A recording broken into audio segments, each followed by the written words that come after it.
Okay, now from there we can find our intersection. So I'm going to go ahead and do that. So the probability that it is from company A and it is defective is our 0.38, right? So I'm going to multiply these out times 0.01. And so we have 0.38 times 0.01, and we get 0.03. Oh, one more zero, 0.038.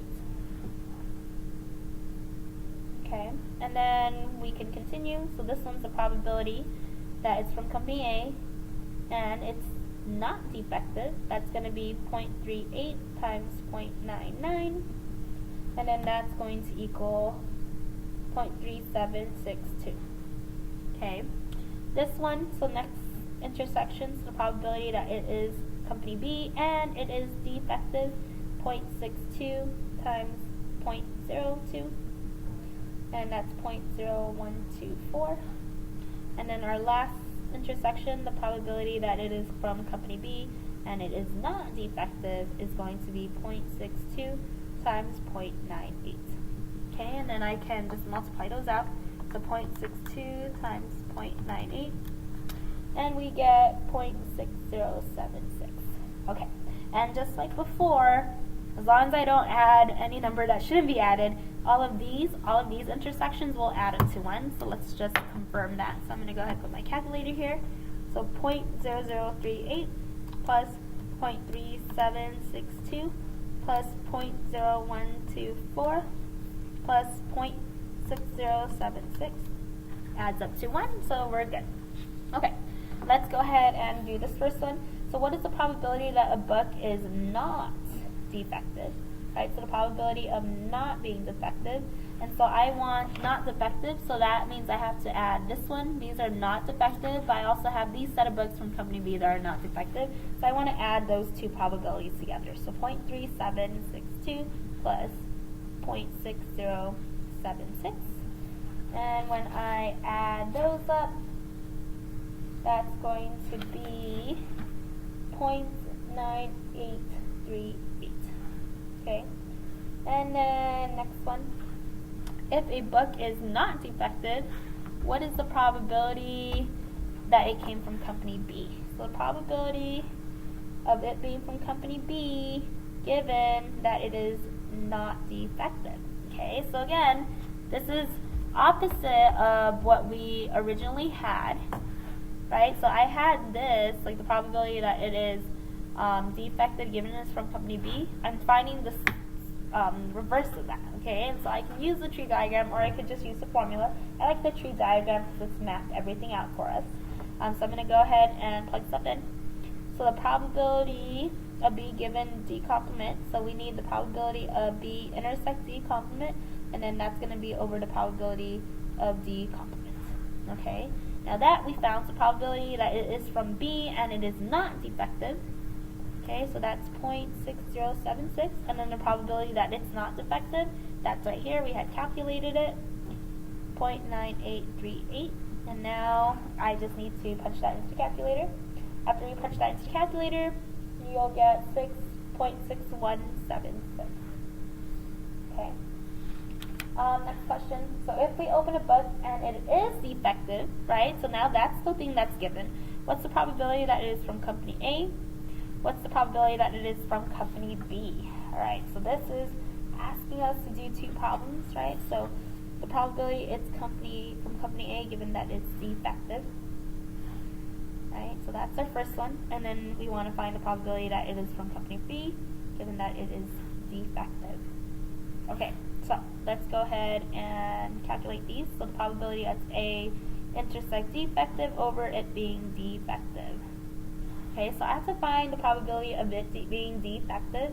That's really easy. So I have the probability of it not being defective, right? So if I want the probability of it being defective, that would just be 1 minus the probability of it not being, right? So 1 minus 0.9838, and that's going to equal 0.0162. Okay, so now I have that. I needed that so that I can calculate the other probabilities. So now I have the denominator. So probability of being defective, a very small chance, right? A 1.62% chance. And then A intersect D. A intersect D is up here, right? So that's going to be on top. And now it's a matter of just punching that into the calculator, and we are going to get 23.46%, right? So that's that one. Now this next one, right? So I'm going to just do it using the formula again. So probability of B intersect D, so being defective and being from company B, over the probability that it is defective, right? So B intersect D, I have that probability here. We calculated it when we had our tree diagram, 0.0124 over the probability of D defective, right? So I have that there, so I'll put that in, punch that into the calculator, and then we have 76.54%. Now here's the relationship between the two. Both of these together should equal 100%. Why? Because all the bugs are coming from company A or company B. If I look at all the defective bugs, it's either from company A or company B. So if 23.46% is from company A, then the rest has to be from company B. And so those would be equal to 100%. Okay, let's go ahead and move on to our last example. Move this out of the way. Okay, so a cancer clinic has gives a free cancer test, hypothetically. Let's say that there's one that's giving a free cancer test.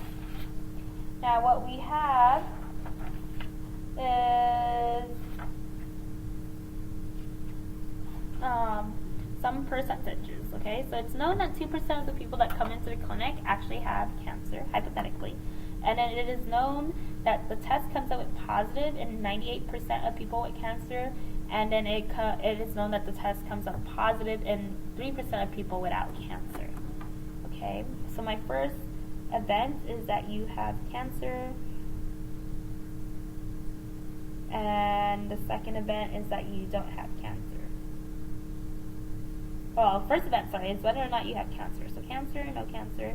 And then the second event that we have is whether or not you're going to be testing positive or negative. Okay, so probability of someone coming into the clinic, hypothetically having cancer, is 2%, which means the probability that you don't have cancer, so cancer complement, is going to be 98%. Okay, and then we have that the probability that you test positive given you actually have cancer is 98%, and then the probability that you test positive given that you don't have cancer, so cancer complement, that's going to be 3%. Okay, now from there, I can make my tree diagram. And so what we have, right, is you have cancer or you don't have cancer.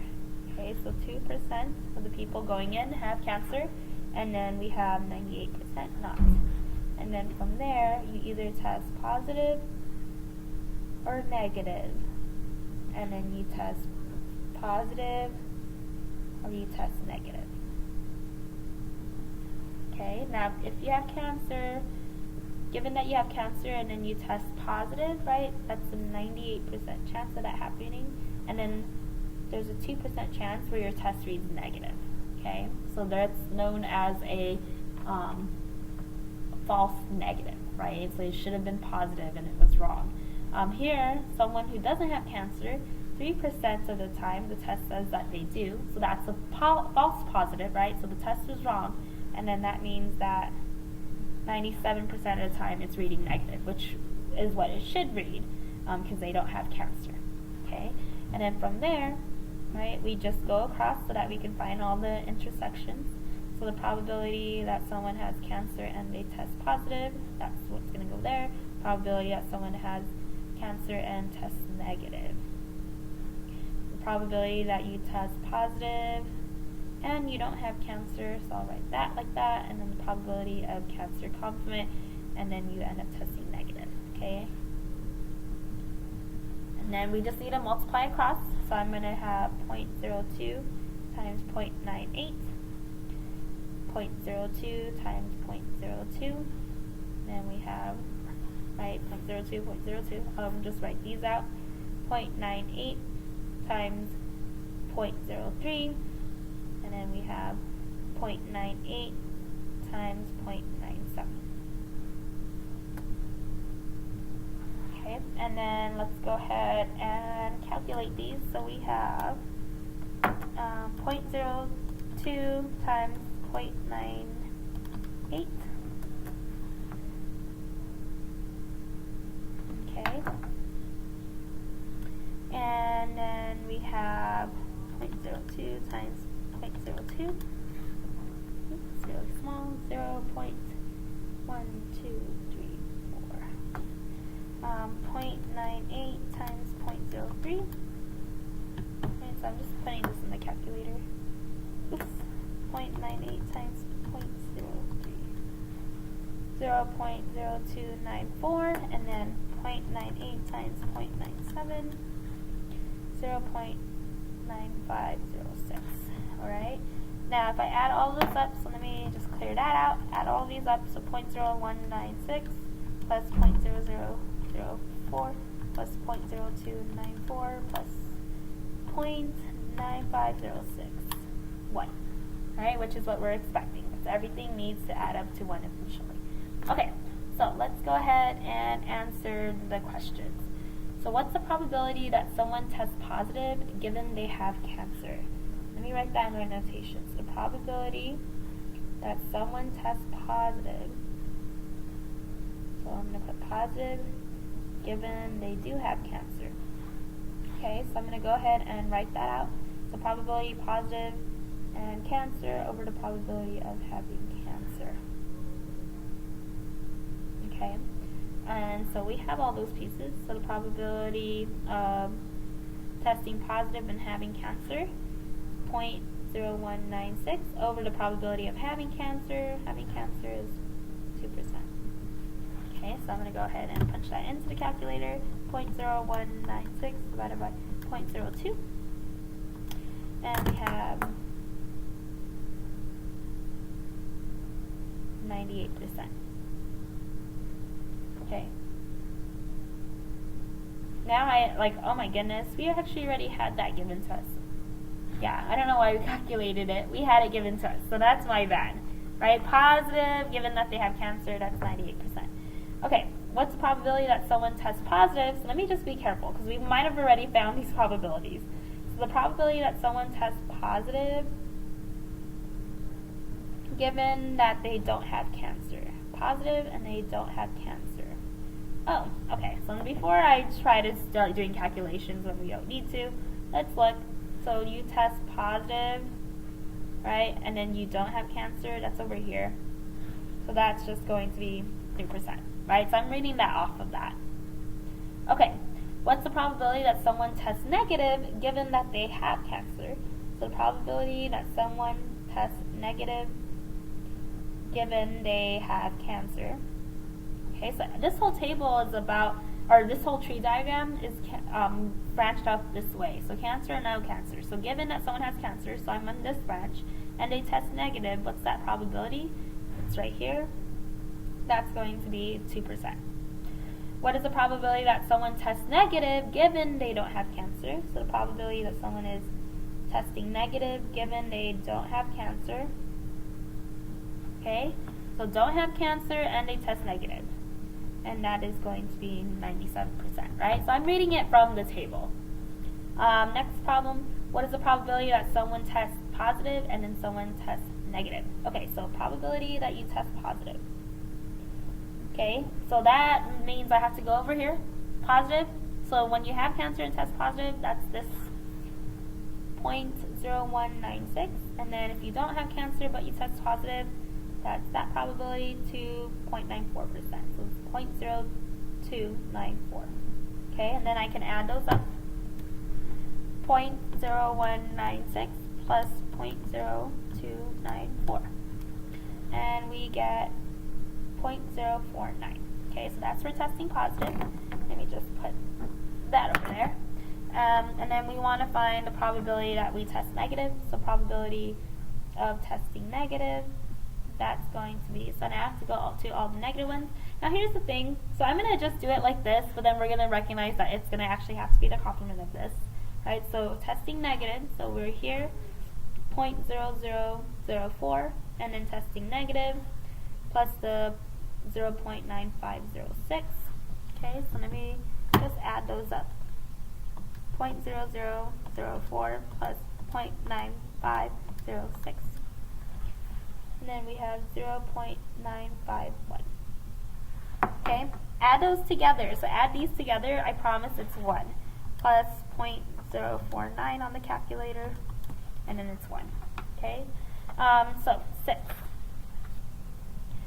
What is the probability that someone has cancer given that they test positive? Okay, so this is the probability that the test is actually accurate. So let me write that down. So the probability that someone has cancer given they test positive. So probably cancer given that it is positive. Okay, so that's probability of cancer and positive over the probability of positive. Okay, now this is when I could just read it off from the table. 0.0196. 0.0196 is the intersection, and the probability that they test positive, we just found that, that's 0.049. Okay, I'm going to go ahead and punch that into the calculator, so 0.0196 divided by 0.049, and that's going to be 40%. Okay, and then the next one, what is the probability that someone doesn't have cancer given they test positive? And this is called the false positive that I was talking about, so let me write that down. So the probability that someone doesn't have cancer given they test positive. So cancer complement given they have tested positive. So the probability of cancer complement intersect the positive over the probability of positive. Okay, so I found that positive, that's 0.049. And in this complement, I'm just going to read it off here. So here it is. So no cancer, positive, and we have 0.0294. Then punch that into the calculator, 0.0294 divided by 0.049, and we get 60%. Right? And then 8, what is the probability that someone has cancer given they test negative? So the probability that someone has cancer given they had tested negative.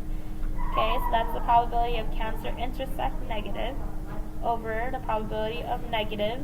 And so the probability of cancer intersect negative, so I'm going to read that off of my table, 0.0004. Library for the tutoring yesterday? Over the probability of testing negative, which we found on this first problem, negative right here, 0.951. And then I am just going to punch that into the calculator. And it's very small, so we have 0.000421, and I rounded that. Okay, so that is Bayes' rule, right? So you can use the formula that I have in front. You just need to make sure you have all those pieces, but it's nice to have the tree diagram because it maps out all of the probabilities for you. In terms of the homework, so I'll give you the worksheet.